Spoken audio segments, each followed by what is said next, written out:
महाराष्ट्राचा अभिमान, महाराष्ट्र दिन.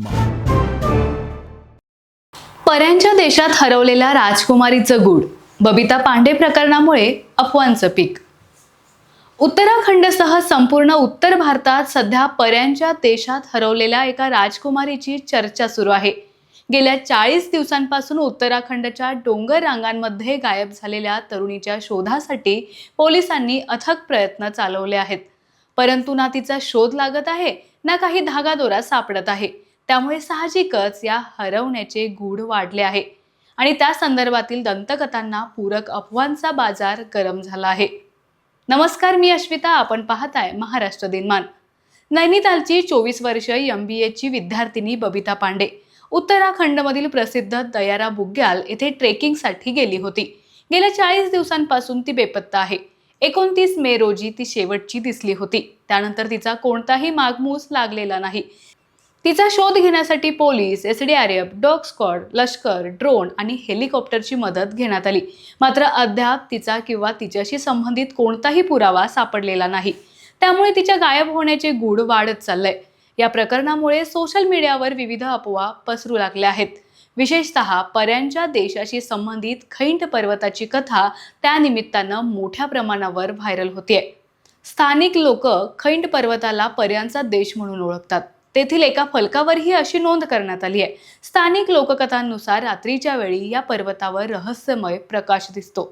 जंगलात एकटे गेलेल्या व्यक्तींना पर्या किंवा वनदेवी आपल्या ताब्यात घेतात आणि त्या व्यक्ती रहस्यमयरित्या गायब होतात अशी समजूत आहे. उत्तराखंडमधील रुद्रप्रयाग, चमोली आणि टिहरी जिल्ह्यातील अनेक गावांमध्ये आजही चैत्र महिन्यात वनदेवीची पूजा करण्याची परंपरा आहे. गावात कोणतीही अनिष्ट घटना घडू नये यासाठी ही पूजा केली जाते. मात्र या दंतकथांना कोणताही प्रत्यक्ष पुरावा नाही. या केवळ पिढ्यानपिढ्या सांगितल्या जाणाऱ्या लोककथा आहेत. अशा घटना कोणी प्रत्यक्ष पाहिल्याचा पुरावा उपलब्ध नाही. सोशल मीडियावर बबिता पांडेला पर्या घेऊन गेल्याची चर्चा सुरू असली तरी उपलब्ध माहिती त्याला कोणताही आधार देत नाही. यामागचे सर्वात महत्त्वाचे कारण म्हणजे खैंट पर्वत आणि दयारा बुग्याल यांचा एकमेकांशी थेट संबंध नाही. खैंट पर्वत हा टिहरी गढवाल जिल्ह्यातील चौंदाना या गावाजवळ आहे. तर बबिता ज्या दयारा बुग्याल परिसरातून बेपत्ता झाली तो उत्तरकाशी जिल्ह्यात आहे. दोन्ही ठिकाणांमधील अंतर साधारण 100 किलोमीटरहून अधिक आहे. म्हणूनच पर्यांच्या देशाची कथा आणि बबिता पांडे हिचे बेपत्ता होणे यांचा थेट संबंध असल्याचा कोणताही पुरावा समोर आलेला नाही. उधमसिंह नगरचा हरमनपाल सिंह आणि उत्तर प्रदेशातील शहाजहानपूरचा हरमनप्रीत सिंह या आपल्या 2 मित्रांसह बबिता पांडे उत्तरकाशी येथे ट्रेकिंगला गेली होती. हर्षिल, गंगोत्री आणि परिसरातील पर्यटन स्थळांना भेट दिल्यानंतर 28 मे रोजी तिघे रैथल गावात थांबले. CCTV फुटेजमध्ये बबिता या दोन्ही मित्रांसोबत या ठिकाणी शेवटची दिसली. 29 मे रोजी त्यांनी रैथलहून दयारा बुग्यालकडे ट्रेक सुरू केला. रात्री ते गोई बेस कॅम्प येथे थांबले. त्याच रात्री मध्यरात्रीनंतर बबिता रहस्यमयरित्या बेपत्ता झाली. तेव्हापासून तिचा कोणताही मागमूस लागलेला नाही. या प्रकरणाच्या तपासादरम्यान आणखी एक गंभीर बाब समोर आली आहे. उत्तरकाशी पर्यटन विभागाच्या एक्सप्लोर उत्तरकाशी या अधिकृत पोर्टलवर बबिता पांडे किंवा तिच्या 2 सहकाऱ्यांच्या नावाची वैध डिजिटल ट्रेकिंग परवानगीच नव्हती. जिल्हा पर्यटन अधिकारी KK जोशी यांनी दिलेल्या माहितीनुसार ज्या ट्रेकिंग एजन्सीमार्फत हे तिघे गेले होते त्यांनीच शासनाचे नियम मोडले. दररोज केवळ 150 ट्रेकर्सना परवानगी देण्याचा नियम असताना एजन्सीने जुन्याच कागदी परवान्यावर बबिता आणि तिच्या सहकाऱ्यांची नावे चिकटवली होती. चेकपोस्टवर QR कोड स्कॅन केल्यानंतर त्यात जुन्या ट्रेकर्सचीच माहिती दिसत होती. त्यामुळे संपूर्ण ट्रेकिंग प्रक्रिया नियमबाह्य पद्धतीने पार पडल्याचं तपासात उघड झालं आहे. बबिता पांडे यांचा शोध घेण्यासाठी आतापर्यंत पोलीस, SDRF, लष्कर, डॉग स्क्वॉड, ड्रोन आणि हेलिकॉप्टरच्या मदतीने मोठ्या प्रमाणावर शोध मोहीम राबवण्यात आली आहे. मात्र 38 दिवस उलटल्यानंतरही तिचा कोणताही ठोस मागमूस सापडलेला नाही.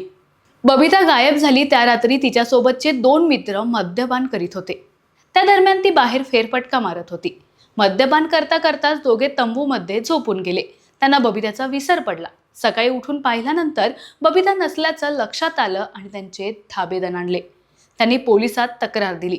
त्यानंतर पोलिसांनी व्यापक पातळीवर शोध मोहीम सुरू केली. आपण मैत्रिणींसोबत फिरायला जात असल्याचं बबितानं आपल्या कुटुंबियांना सांगितलं होतं. त्यामुळे कुटुंबियांनी कुठलीही हरकत घेण्याचं कारण नव्हतं. मात्र प्रत्यक्षात ती 2 मित्रांसोबत फिरायला बाहेर पडली होती. पोलिसांनी तिच्यासोबतच्या दोन्ही मित्रांची कसून चौकशीही केली, परंतु त्यांच्याकडून काहीही संशयास्पद माहिती मिळालेली नाही. त्यामुळे त्यांना ताब्यात किंवा अटकही केलेली नाही. बबिताला जंगली प्राणी घेऊन गेले की जंगलात फिरताना रस्ता चुकून भलतीकडेच भरकटली, तिच्या समवेत आणखी काही गंभीर प्रकार घडला की तीच कुठं परस्पर निघून गेली, असे अनेक प्रश्न निर्माण झाले आहेत. अनेक ठिकाणचे सीसीटीव्ही कॅमेरे तपासूनही कोणत्याही प्रकारचा सुगावा पोलिसांना लागलेला नाही. त्यामुळे बबिताच्या गायब होण्याचे गूढ वाढले आहे. या रहस्यमय बेपत्ता प्रकरणामुळे अनेक प्रश्न उपस्थित झाले आहे. तपास यंत्रणा सर्व शक्यतांचा तपास करीत आहे.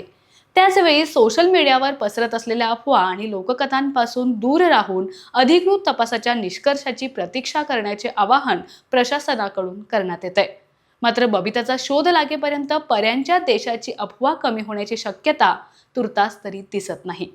या घटनेसंदर्भात तुम्हाला काय वाटतं ते कमेंट बॉक्समध्ये नक्की लिहा. हा व्हिडिओ तुम्हाला आवडला असेल तर लाईक करा, शेअर करा आणि महाराष्ट्र दिनमानचे YouTube चॅनेल सबस्क्राईब करायला विसरू नका.